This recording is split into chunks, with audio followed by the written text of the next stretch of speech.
شمالی وزیرستان میں security forces اور دہشت گردوں کے درمیان فائرنگ کا تبادلہ ہوا۔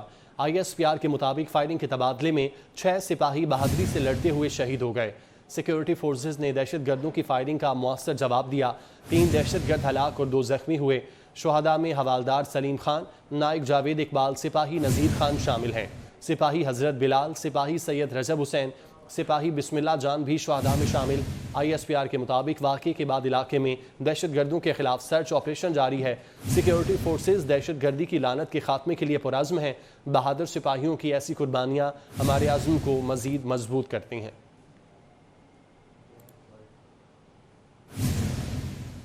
ڈیرہ اسماعیل خان پولیس پر دہشت گردوں نے حملہ کیا۔ یونیورسٹی تھانے کی حدود میں شدید فائرنگ کا تبادلہ ہوا۔ دہشت گردوں کی فائرنگ سے DSP عابد اقبال زخمی ہو گئے۔ زخمی DSP کو ڈسٹرکٹ ہسپتال ڈیرہ اسماعیل خان منتقل کر دیا گیا۔ پولیس کی جوابی فائرنگ سے 2 دہشت گرد ہلاک ہو گئے۔ ہلاک دہشت گردوں میں کمانڈر اقبال اور بالی بھی شامل ہیں۔ ڈیرہ اسماعیل خان میں پولیس پر دہشت گردوں نے حملہ کیا ہے۔ یونیورسٹی تھانے کی حدود میں شدید فائرنگ کا تبادلہ ہوا۔ اسلام آباد ہائی کورٹ نے عمران خان کی دہشت گردی کے 7 مقدمات میں 10 روزہ حفاظتی ضمانت منظور کر لی ہے۔ عدالت کا عمران خان کو 10 دن میں انسداد دہشت گردی عدالت سے رجوع کرنے کا حکم۔ دوران سماعت چیف جسٹس عامر فاروق نے ریمارکس دیے، میرٹ پر نہ آئیں، نقصان آپ کا ہی ہوگا۔ عمران خان ابھی تک انویسٹیگیشن میں شامل ہی نہیں ہوئے۔ پہلی سماعت پر ہی کہا تھا آپ کو تحفظ دیں گے، آپ کو تحفظ دے رہے ہیں، متعلقہ عدالت سے رجوع کریں۔ عمران خان کے وکیل نے عدالت میں کہا، آج تو ہائی کورٹ اور اطراف میں بہت زیادہ سیکیورٹی لگا دی گئی، جس پر چیف جسٹس اسلام آباد ہائی کورٹ نے ریمارکس دیے، پہلے آپ کہتے تھے سیکیورٹی نہیں، اب کہتے ہیں زیادہ سیکیورٹی ہے۔ اگر آپ کہتے ہیں تو میں ابھی آرڈر کر دیتا ہوں کہ آئندہ سماعت پر سیکیورٹی بالکل نہ لگائی جائے، ایک ہی وقت میں 2 باتیں نہ کریں۔ اس سے قبل عدالت پہنچنے پر عمران خان کی گاڑی کو ہائی کورٹ کے گیٹ پر روک لیا گیا۔ عمران خان ویل چیئر پر بیٹھ کر کمرہ عدالت تک گئے۔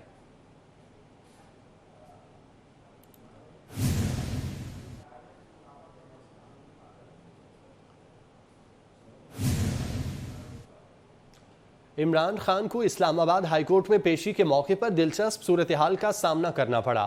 صحافی نے عمران خان سے کہا، آپ سابق صدر آصف علی زرداری کی بیماری اور ان کے ویل چیئر پر عدالت آنے پر طنز کرتے تھے، آج آپ خود ویل چیئر پر عدالت آئے، کیا مکافات عمل نہیں؟ صحافی کے سوال پر عمران خان خاموش رہے۔ خان صاحب کیا یہ مکافات عمل نہیں کہ زرداری صاحب ویل چیئر پہ آتے تھے، آپ طنز کرتے تھے، آج آپ ویل چیئر پہ ہیں؟ خان صاحب کیا یہ مکافات عمل نہیں کہ زرداری صاحب ویل چیئر پہ آتے تھے، آپ طنز کرتے تھے، آج آپ ویل چیئر پہ ہیں؟ خان صاحب کیا یہ مکافات عمل نہیں کہ زرداری صاحب ویل چیئر پہ آتے تھے، آپ طنز کرتے تھے، آج آپ ویل چیئر پہ ہیں؟ خان صاحب کیا یہ مکافات عمل نہیں کہ زرداری صاحب ویل چیئر پہ آتے تھے، آپ طنز کرتے تھے، آج آپ ویل چیئر پہ ہیں؟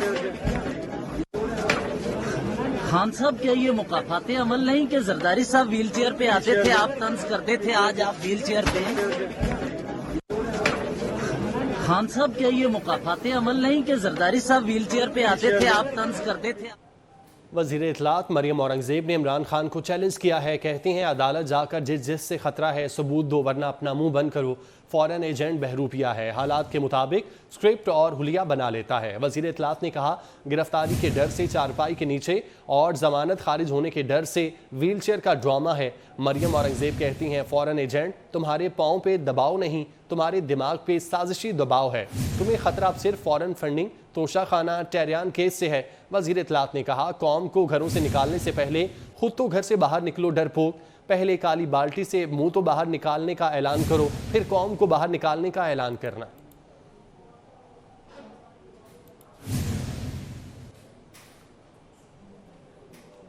وفاقی وزیر احسن اقبال کہتے ہیں، فوج نے ماضی کے تجربات سے خود کو سیاست سے الگ کیا ہے، فوج کے اس اقدام کو خیر مقدم کرنا چاہیے، پی ٹی آئی کو اپنے طرز عمل پر غور کرنا چاہیے۔ عمران خان ایک نیا پتہ پھینک دیتا ہے، عمران خان ملک کو انتشار کی جانب لے جاتے ہیں، ہم نے بھی جیلیں بھگتی ہیں، اگر آپ بے گناہ ہیں تو عدالتوں کا سامنا کریں۔ حالت یہ ہے، شوکت خانم ہسپتال بوگس میڈیکل رپورٹ بنا رہا ہے، پی ٹی آئی سیاسی انتشار یا بے یقینی پیدا کرنے کی کوشش نہ کرے۔ وہ اسلام آباد میں میڈیا سے گفتگو کر رہے تھے۔ جو ماضی کا تجربہ ہے اس کی روشنی میں سیاست سے خود کو علیحدہ کیا ہے، تو ہمیں اس کا خیر مقدم کرنا چاہیے اور فوج کو ملک کے دفاع کے اوپر اپنی توجہ مرکوز کرنی چاہیے، اور سیاستدانوں کا فرض ہے کہ وہ بات چیت کے ذریعے مسائل کا حل نکالیں۔ پی ٹی آئی کو بھی اپنے طرز عمل پہ غور کرنا چاہیے کہ وہ مسلسل جب بھی ملک استحکام کی طرف جاتا ہے، عمران خان ایک نیا پتہ پھینک دیتا ہے اور وہ ایک نئے انتشار میں چلا جاتا ہے۔ اور ہم نے بھی آئین کا، قانون کا سامنا کیا، ہم نے عدالتوں کی پیشیاں بھگتی ہیں، ہم تو نہیں چیخے کبھی، ہم نے جیلیں بھگتی ہیں، ہم نے تو کبھی ہائے ہوئی نہیں کی تھی۔ تو اگر آپ بے گناہ ہیں تو بہادری کے ساتھ سامنا کریں۔ اب حالت یہ ہے کہ شوکت خانم ہسپتال بھی اب بوگس میڈیکل رپورٹیں بنانے میں لگ گیا ہے۔ کہا گیا سیاستدان اپنی مرضی کے فیصلے چاہتے ہیں۔ مسلم لیگ نون کے رہنما ملک احمد خان کہتے ہیں عدلیہ کو تحقیقات اور شواہد کی روشنی میں فیصلے دینے چاہیے، جو جرم نہ کیا گیا ہو اس کی سزا کیسے دی جا سکتی ہے۔ کرپشن کے ثبوت نہ ہونے کے باوجود پارٹی قیادت کے خلاف فیصلے دیے جا رہے ہیں۔ ملک احمد خان نے الزام عائد کیا کہ سابق چیف جسٹس کے صاحبزادے تحریک انصاف کے ٹکٹس فروخت کر رہے ہیں۔ آڈیو لیک سامنے آنے کے بعد کوئی بات ڈھکی چھپی نہیں رہی۔ Constitution of benches suo motu notice کا اختیار اور اس کے ساتھ یہ فیصلے آتے جو کہ پاکستان کی سیاست کا تعین کریں، اس کا نتیجہ کیا نکلتا ہے۔ پیناما کی ہیئرنگ میں سپریم کورٹ نے سپرنٹینڈنٹس کا رول اختیار کیا اور اپنی ہی پچھلی تمام نظائر کی نفی کی۔ جب کرپشن کے کوئی ایویڈنسز نہیں مل رہے، آپ ان کے ذاتی کاروباروں میں سے تفصیلات نکال کر ان کو ایک بنا کے، ایک آرٹ بنا کے، اس کی ایک پوری اس کی ایک سائیکل بنا کے ایک سکیم ترتیب دی گئی تھی۔ سکیم کیا تھی کہ میاں نواز شریف صاحب کا آؤسٹر ہوگا۔ ان کا آؤسٹر کیسے ہوگا کہ ان کو پہلے وزارت عظمیٰ سے فارغ کیا جائے گا، پھر کیا ہوگا ان کو پارٹی کی صدارت سے فارغ کیا جائے گا۔ وہ بھی جرم کس کے کھاتے میں آئے گا؟ سپریم کورٹ فیصلہ کرے گی۔ چیف جسٹس صاحب کے بیٹے ٹکٹیں دینے کے لیے کروڑوں روپے لیں گے۔ کوئی بات ڈھکی چھپی نہیں رہ گئی۔ وہ صاحب جنہوں نے وہ ٹکٹ خریدی ہے پیسے دے کر، وہ ان کے والد صاحب اس بات کو ایڈمٹ کر رہے ہیں کہ ہمارے سابق چیف جسٹس ثاقب نثار اور ان کے ساتھ تعلقات ہیں۔ یہ ساری چیزیں اب میڈیا میں report needs a serious introspection۔ Imran Khan کی شادی کی تقریب اور نکاح فراڈ تھا۔ بشرا بی بی کی پیشگوئی کے زیر اثر نکاح کیا گیا۔ اون چودھری نے بیان قلم بند کرا دیا۔ عدالت کو بتایا دونوں کو عدت کا دورانیہ مکمل نہ ہونے کا علم تھا۔ عمران خان کو بشرا بی بی نے کہا کہ ہم میاں بیوی رہیں گے تو وہ وزیر اعظم بن جائیں گے۔ عمران خان نے ریحام خان کو ای میل پر طلاق دی۔ عمران خان کی شادی کی تقریب اور نکاح فراڈ تھا۔ بشرا بی بی کی پیشگوئی کے زیر اثر یہ نکاح کیا گیا۔ اون چودھری نے بیان قلم بند کرا دیا، جبکہ عدالت کو بتایا کہ دونوں کو عدت کا دورانیہ مکمل نہ ہونے کا علم تھا۔ عمران خان کو بشرا بی بی نے کہا کہ ہم میاں بیوی رہیں گے تو وہ وزیر اعظم بنیں گے۔ عمران خان نے ریحام خان کو ای میل پر طلاق دی تھی۔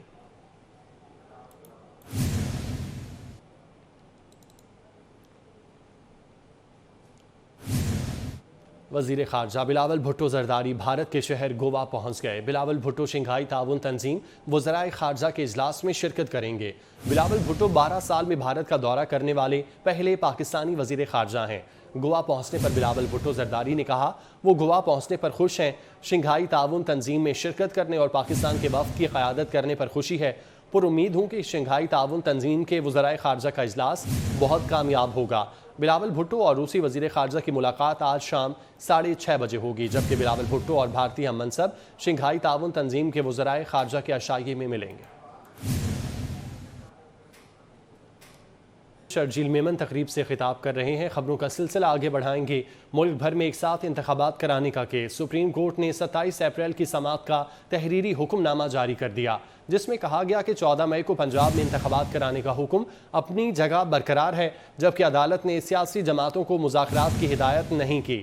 ملک بھر میں ایک ساتھ انتخابات کرانے کا کیس۔ سپریم کورٹ نے 27 اپریل کی سماعت کا تحریری حکم نامہ جاری کر دیا ہے۔ کہا گیا کہ 14 مئی کو پنجاب میں انتخابات کرانے کا حکم اپنی جگہ برقرار ہے، جبکہ عدالت نے سیاسی جماعتوں کو مذاکرات کی ہدایت نہیں کی ہے۔ 14 مئی کو پنجاب میں الیکشن کرانے کا حکم ابھی بھی اپنی جگہ برقرار ہے۔ سپریم کورٹ نے 27 اپریل کی سماعت کا تحریری حکم نامہ ہے جو کہ جاری کیا ہے، جبکہ عدالت نے سیاسی جماعتوں کو مذاکرات کی ہدایت نہیں کی۔ تحریری حکم نامے میں یہ کہا گیا۔ بات کرتے ہیں امانت گشکوری ہمارے ساتھ موجود ہیں۔ امانت، کیا ڈیٹیلز ہیں؟ جی، سپریم کورٹ نے ملک بھر میں ایک ساتھ انتخابات کرانے سے متعلق درخواست پر تحریری حکم نامہ جاری کر دیا ہے۔ 27 اپریل کو چیف جسٹس پاکستان کی سربراہی میں 3 رکنی بینچ نے کیس کی سماعت کی تھی، اور آج چیف جسٹس پاکستان نے 3 صفحات پر مشتمل یہ حکم نامہ تحریر کیا ہے، جس میں کہا گیا ہے کہ سپریم کورٹ نے سماعت کے دوران ہی واضح کر دیا تھا کہ سپریم کورٹ سیاسی مذاکرات کی کوئی حکم یا ہدایت نہیں دے رہی، بلکہ سیاسی جماعتوں نے خود کہا کہ وہ مذاکرات جو ہیں کرنا چاہتے ہیں، اور سپریم کورٹ نے یہ بھی واضح کیا ہے کہ سپریم کورٹ کا 14 مئی کو انتخابات ٹھیک ہے امانت، آپ کا بہت شکریہ۔ برطانیہ میں لوکل انتخابات کے لیے پولنگ کا عمل جاری ہے۔ برطانیہ میں 4831 وارڈز میں 8057 نشستوں کے لیے انتخابات ہو رہے ہیں۔ انگلینڈ میں 230 لوکل کاؤنسلز کے لیے کنزرویٹو پارٹی، اپوزیشن جماعت labour, liberal democrats, green party اور آزاد امیدواروں میں سخت مقابلہ ہے۔ مزید اس متعلق بتا رہے ہیں وسیم چودھری۔ برطانیہ میں مقامی حکومتوں کے انتخابات شروع ہو گئے ہیں، اور پہلی بار جو ہے برطانیہ میں فوٹوگرافک آئی ڈی کے ساتھ جو ہے وہ ووٹنگ کی جا رہی ہے۔ گو کے پولنگ سٹیشن پر اتنا زیادہ رش نہیں ہے، لیکن چونکہ صبح 7 بجے سے پولنگ شروع ہوئی ہے اور رات 10 بجے تک جاری رہے گی۔ کہا یہی جا رہا ہے کہ شام جو ہے، چونکہ آج روزمرہ کے معاملات بھی چل رہے ہیں اور جو دفاتر ہیں وہ بھی آن ہیں، تو شام تک جو ہے چھٹی کے بعد کہا جا رہا ہے کہ پولنگ سٹیشن پر رش دیکھنے کو ملے گا۔ لیکن جو الیکشن ہو رہا ہے برطانیہ میں 4831 جو ہے وہ وارڈز ہیں اور 8057 سیٹس ہیں، اور جو انگلینڈ میں جو لوکل کونسل ہیں وہ 230 کے قریب ہیں۔ 230 کونسل میں یہ الیکشن ہو رہے ہیں ان کے لیے، اور 4 جو میئر ہیں جن میں بیڈ فورڈ، اس کے بعد لیسٹر ہے، مڈلز برو ہے اور مین فیلڈ، وہاں پر یہ میئرز کے الیکشن ہوں گے۔ دوسرے برٹش پاکستانی بلال بابر جو ہے وہ الیکشن میں حصہ لے رہے ہیں۔ لبرل ڈیموکریٹس کے جو ینگ قاسم شاہد ہیں وہ جو چیڈل وارڈ ہے وہاں سے حصہ لے رہے ہیں، تو کافی دلچسپ نتائج آنے کی جو ہے وہ توقع کی جا رہی ہے۔ وسیم بہت شکریہ۔ وزیر اعلیٰ پنجاب محسن نقوی سے گورنر گلگت بلتستان سید مہدی شاہ نے ملاقات کی۔ اس ملاقات میں مختلف شعبوں میں تعاون کو فروغ دینے کے حوالے سے تبادلہ خیال کیا گیا۔ وزیر اعلیٰ پنجاب نے گلگت بلتستان کے ہونہار طلبہ و طالبات کو لیپ ٹاپس دینے کا اعلان کیا۔ انہوں نے کہا لیپ ٹاپ سے طلبہ و طالبات کو جدید ٹیکنالوجی سے تعلیمی سرگرمیوں اور ریسرچ میں مدد ملے گی۔ وزیر اعلیٰ پنجاب محسن نقوی سے گورنر گلگت بلتستان سید مہدی شاہ نے ملاقات کی۔ اس ملاقات میں مختلف شعبوں میں تعاون کو فروغ دینے کے حوالے سے تبادلہ خیال کیا گیا۔